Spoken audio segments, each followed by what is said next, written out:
Доброго времени суток, дорогие телезрители! Вы смотрите очередной выпуск программы «Подворье». Мы работаем в прямом эфире с понедельника по пятницу. И на этой неделе с вами я, Дарья Анкехова. Сегодня мы решили посетить магазин наших постоянных партнеров. Это магазин «Наша дача», для того, чтобы подробнее разобраться в том, как нужно ухаживать за растениями. Будь то любимый домашний цветок, либо огромное большое дерево на вашем дачном участке. И действительно, здесь есть свои нюансы, есть свои, знаете, такие фишки, лайфхаки, и в этом мне поможет разобраться лесовед-эколог Роман Григорьев, который уже ждет меня. Рома, здравствуй. Доброго дня. Ром, ну расскажи, пожалуйста, с чего мы начинаем вообще вот перед тем, как мы хотим все-таки заняться тем самым таким искусством, как растениеводство? Прежде всего, конечно, необходимо очень много почитать. Что, как, почему, выбрать именно то растение, которое вы решили посадить, и подойти к этому основательно. Не так, чтобы...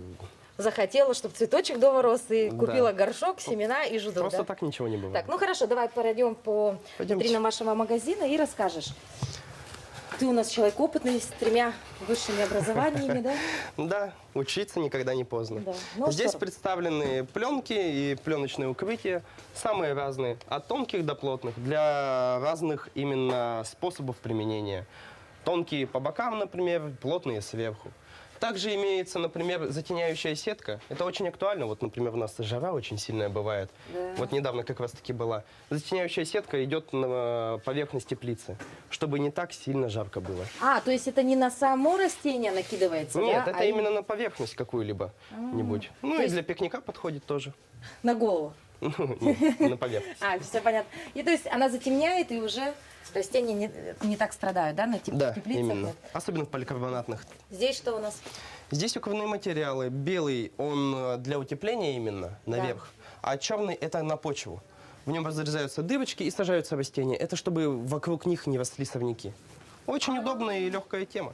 Вот так вот, да? То есть... Да, помогает. Помогает? Весьма. Очень помогает. На деле знаешь, да? Да, ну сам что, пользуюсь. Ну а я как девочка, конечно же, все время обращаю внимание на то, каким должен быть горшок, кашпо. Начинаешь обычно с пластиковых посуд каких-то, да? Ну а твой совет, лучше с чего начать? И вообще при выборе горшка, кашпо, на что нужно обращать внимание? Обращать внимание надо, конечно же, на материал. Есть большая разница между, например, глиняными горшками и пластиковыми горшками. Глиняные дороже, но они более долговечные, там дышат растения через них лучше. Но пластиковые дешевле, и на них намного больший выбор бывает, нежели на глиняные горшки. Притом есть такие большие нюансы, например. Человек приходит и говорит, вот у меня страдает растение. А из-за чего непонятно. Вроде бы все хорошо, я у него спрашиваю, а оказывается, темный глиняный горшок стоит на солнце.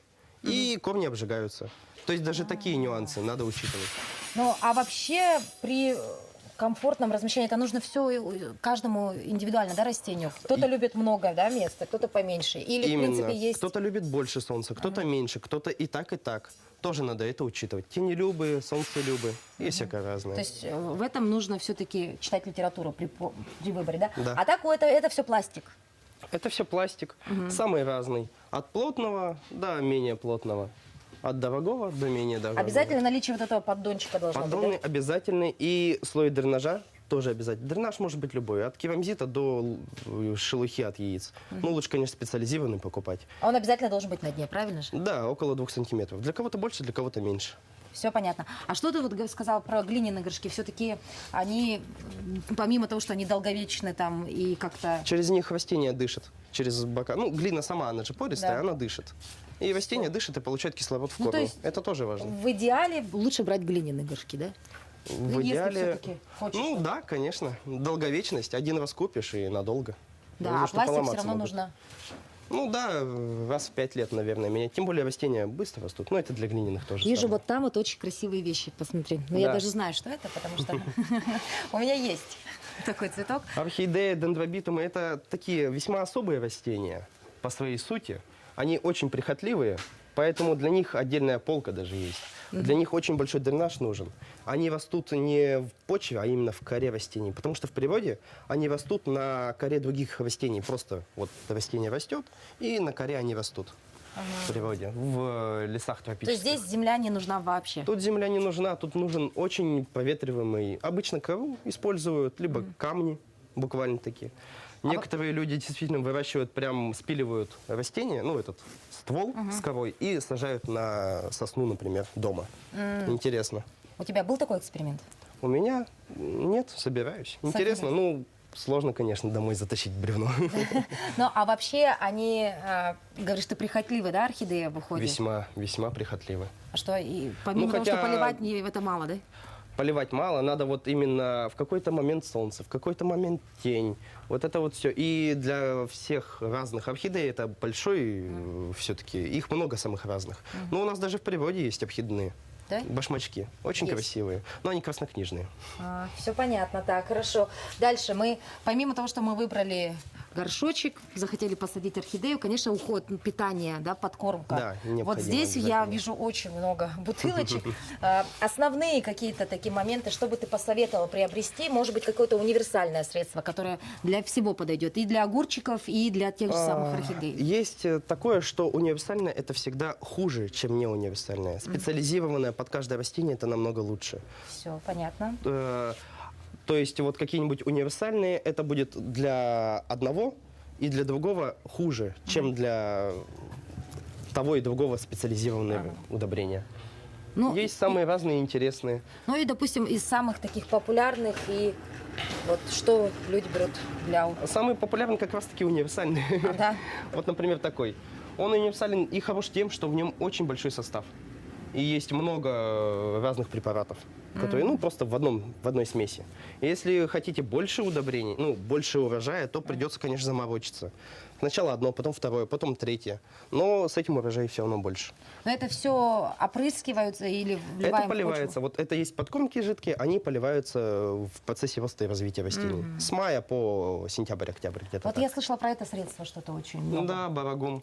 Борная кислота, ну тут еще в составе все микроэлементы, гумат калия и макроэлементы. Оно хорошо тем, что борная кислота повышает цветение, завязываемость и количество ягод. Вот я как-то один раз удобрил, у меня высокая рябина растет, я ее как-то один раз опрыскал им, так она свесилась под тяжестью ягод, вообще чуть ли не упала. Да, вот только благодаря вот этому средству. Только потому что- благодаря этому средству. Но на следующий год было меньше. Да? Да. Ну, А потому почему? что я переудобрил. Все-таки надо еще тот Знать факт меру, заметить, да? то, что да, лучше недоудобрить, чем переудобрить. Хорошо. Всегда так. Так, пройдем еще посмотрим, что у нас. Вижу еще целые полки Да. каких-то Это полка пакетиков. чисто для комнатных растений. А, Тут самые разные как раз-таки. Есть, например, универсальные растения, для которых подойдет любая почва, почти любое удобрение, типа замякулькас, денежное дерево его называют Да-да-да. еще. Для него почти все подойдет. И он растет. Без проблем. Но есть особые растения, для которых нужны прям особые. Вот, например, для хвойных растений. Для них только хвойные подкормки желательны. Ну, они особые все-таки. Что у нас здесь? Это удобрение для основного нанесения. Если вот там жидкие, это подкормки, Да. то есть в течение роста и развития растений, то эти удобрения в сухом виде вносятся при посадке растений. Обычно для многолетников как раз-таки. Если хотите посадить дерево или кустарник, необходимо посмотреть, какой для вас подходит. Тут самые разные есть для разных растений и для разного периода. Либо осенью, либо весной. Ну, то есть мы видим, вот, да, это морковь, да? А фотографии, к сожалению, не соответствуют действительности. Ну вот, например, азот, карбамид и селитра аммиачная. Это азот, одно и то же. Просто карбамид в другой форме и селитра в другой форме. Карбамид действует при теплой погоде, а селитра и при теплой, и при холодной. То есть она получше все-таки. Вот так вот. Да, тут очень много нюансов. И еще какие-нибудь советы по поводу выбора вот именно этого биогумус? Биогумус скажешь? это, ну, как перегной. Переработанный навоз, его вносят тоже при посадке, а потом можно им разводить и поливать. И им еще можно утеплять на зиму. Ну, а твое личное мнение, вот биогумус в таком формате или тот же самый навоз, где больше там микроэлементов, или соотношение, в принципе? Разница небольшая, разве что свежий навоз никогда нельзя использовать. Это вот очень важное, потому что в свежем навозе много болезней вредителей. Очень много людей приходят в середине лета и говорят, вот у меня болеет растение. А из-за чего? Так из-за того, что навозом свежим поливают или вот кладут, например, огуречные грядки. И из-за этого начинаются заболевания. И вот, кстати говоря, обратите внимание на то, что если вдруг у вас случилась вот подобная ситуация, да, у вас нет плодов на вашем ягодном, допустим, кустике, да, у вас не цветет та самая орхидея, вы можете обратиться к агрономам в магазин «Наша дача», и они дают консультацию. У них есть социальные сети, вы их можете найти везде. То есть позвонить, спросить, написать, и в любом случае вы даете полную консультацию, правильно? Здорово. Так, ну что, пойдем, Рома, еще посмотрим какие-то интересные вещи. Что у нас на этих витринах? Далее идут грунты. Вот, например, керамзит тот же самый, который вниз горшка кладется, чтобы корни не гнили, чтобы вода легко уходила. Далее идут декоративные вещи, там песок декоративненький, обычный песок. Самые разные почвосмеси, например, для фиалок свои, для кактусов свои, бонсай, для цветущих растений. Почвосмеси? То есть там... Почвосмеси это вот, например, тут есть торф, вот торф, кокосовые опилки, песок. То есть уже все в смеси. Не то надо есть ты просто покупать. берешь это и в горшок? Да, ну только перемешать и в горшок. И сразу можно сажать. Вон оно что. То есть это вообще очень просто? Да, да, именно. Вот что это такое? Это торфы. Вот. Их просто заливают водой, и уже готовая почва. То есть оно уже спрессованное, чтобы было легче переносить, чтобы... И туда уже садим вот те самые розочки, фикусы. Сенполия, фикус, роза. Именно. Их Кокосовый можно еще торф. смешивать. Кокосовый торф, он делается из кокоса, а не из торфа. Ну, в принципе, то же самое.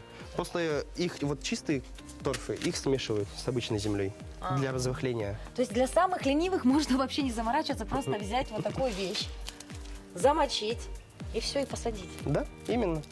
На 5 литров. Интересно. Очень интересно. Я-то думала, никогда не быть мне.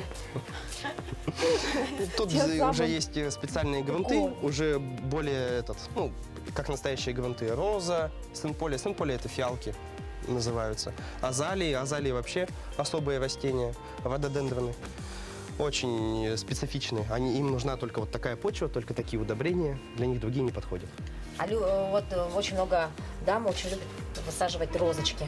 Да. Роза пустила корни, такое бывает, они их пересаживают, и потом она уже может вырасти. Она может вырасти, вот именно с букетных роз могут вырасти, просто они очень неустойчивы к болезням и вредителям.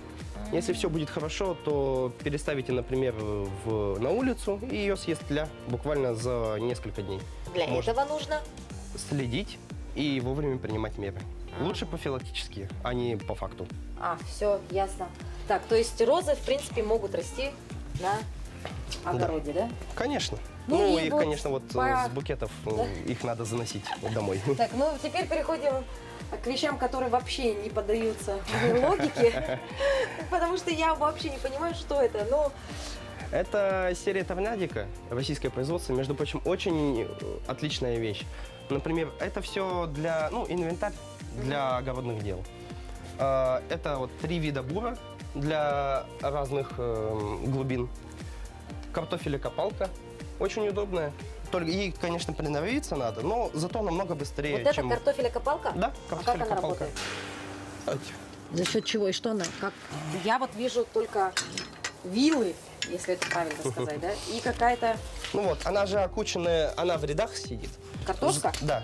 Сбоку ряда подкидывать и вот так вот, хоп, поддеваете, и уже картошка есть. И картошка остается вот в этом совочке? Да, именно. И вот так вот, хоп, хоп, хоп, дальше. Не по кругу, то есть? Нет. Весьма удобно. И то есть Люди уже пользуют. Да, процесс вот... Она относительно недавно появилась. Не совсем все люди успели ее распробовать, но удобная. Я, например, считаю, что это вообще вопрос для что, где, когда показать вот такую вещь и спросить, для чего используется вот это. Правда, понятно, что это как бы в огород, но я бы реально не додумалась, что это нужно для картошки. Вот это я понимаю, это просто чтобы делать... Вот, это маленький, а вот это именно большой культиватор. У меня такие тоже есть, отличная вещь, именно для перекопки. Работа ведь с почвой, она не по весне производится, она по осени. И чтобы по весне только взял, посадил, забыл. И они очень хороши, потому что раньше лопатами я перекапывал. Спина болит, это все много не сделаешь все равно. А ими очень удобно. Спина не болит и быстрее идет. И намного лучше, чем лопатой. Покажи, как это делается. Я потому что тоже пока только наблюдаю. Вот Тут так? можно подвести под свой рост, например, у меня высокий, и вот так вот вкапывать, вытаскивать, вкручивать и вытаскивать. Тем самым рыхлится почва. Удобно с удобрениями еще как раз таки по осени вносить удобрения, перегной и перекапывать на следующий год. Вот так вот, да? Хорошо. Еще вижу, это тоже для перекопки вот такая вот. Нет, вот это уже Там какие-то... Покажешь, раз давай? бур, два бур, Давай три бур. покажем. Это буры. Что делать? Ну, вот, например, вот этот вот. Они просто ввинчиваются в землю, ну, это для столбиков, для чего-нибудь. Либо тоже для саженцев как раз таки, чтобы не копать. То есть все... Вот, и по уму-то надо, чтобы это все было у тебя, да? Ну, конечно. Ну, а вот это для маленьких, да? Это для маленьких. Например, вот этим много, ну, например, грядка прямоугольная или квадратная, им пройдешь, но вот в углах он не сможет из-за своей формы. Да. И этим уже в углах, например, можно пройтись. Ну, то есть можно отказаться от лопаты, в принципе, вообще, да? Ну, от лопаты все равно никогда не отказаться, конечно. Она весьма нужна. Но это очень сильно помощник для спины, по крайней мере, точно. И скорость намного ускоряется, быстрее. Вот. То есть это называется ручной культиватор. Ручной культиватор, да. Бывают разные, но торнадика одна из самых лучших и Всё, качественных. Хорошо. Так, ну, Российское производство. и последний вопрос. Все-таки на дворе уже у нас июль.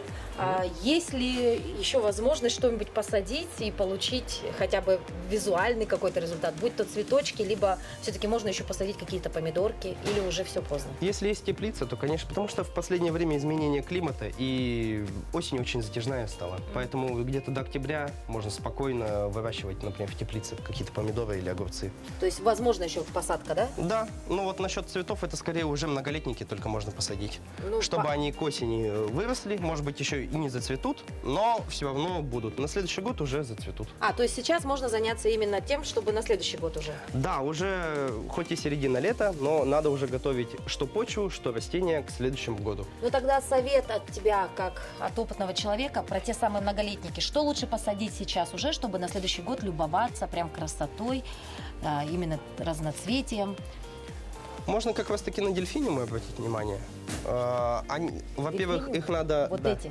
Да, они выше меня ростом обычно. Да Там вы что? 2 метра, еще больше. И чтобы повысить всхожесть, вообще-то не только у них, а у всех семян, можно занести их в морозилку на несколько дней, потом вытащить. Это повышает схожесть семян. Семена. Лайфхак. Да, Товарищи, именно. хотим, чтобы у нас были красивые двухметровые дельфиниумы. Сначала семена в морозильник. Это называется стратификация. Мгм. Именно. Потом вытаскиваем и сажаем в грунт. Можно на рассаду, можно сразу в грунт. Они хорошо должны всходить. Да? И Да. Якутия любит, да, их? В смысле, климат, Весьма. да? Они новозеландские в обычности, и они в горах растут, там тоже минус 40 в Новой Зеландии.